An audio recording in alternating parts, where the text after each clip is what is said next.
Well, ACF Church, these are the moments we realize what we're made of, aren't they?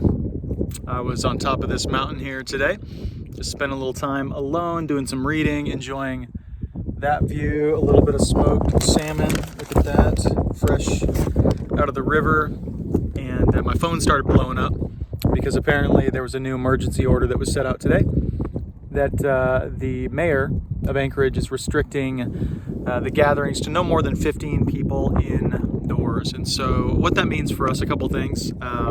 We are living on our toes, but many of you got an email last week, if you're part of our serve teams or you are an ACF partner, that we have a Zoom call on Sunday at 7 p.m. to talk about how God is calling ACF Church to be a house church movement coming this fall for an extended period of time. And so it's just a reminder that God is previous. God goes before us, and just, I think, affirmation that we're moving where God is calling us to move. And so if you are an ACF partner or a serve team member and you did not get that email, would you shoot an email to office@acfak.org, and we will get that in your hands. And then to the entire church, we'll be sharing more information in the weeks to come about how God is moving us forward. We're not responding in fear. We're not responding just out of a loss of freedom, but we're actually responding based on the calling and the mission that God has given us as a church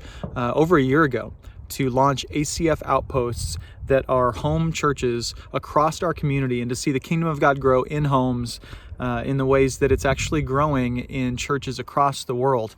Do you know that the fastest growing churches in the world are not growing by the American model, but they're actually growing in homes primarily, and then they'll gather in large groups occasionally as well. And so I'm actually really excited about this. I think God is in this, and I actually think that the future is extremely bright, maybe brighter than ever, for our church and for the mission that we have to amplify the grace of Jesus to the churched and the unchurched and the de-churched in the state of Alaska and to the rest of the world. So, man, I love you guys. I'm gonna eat some more salmon, and we will see you very soon.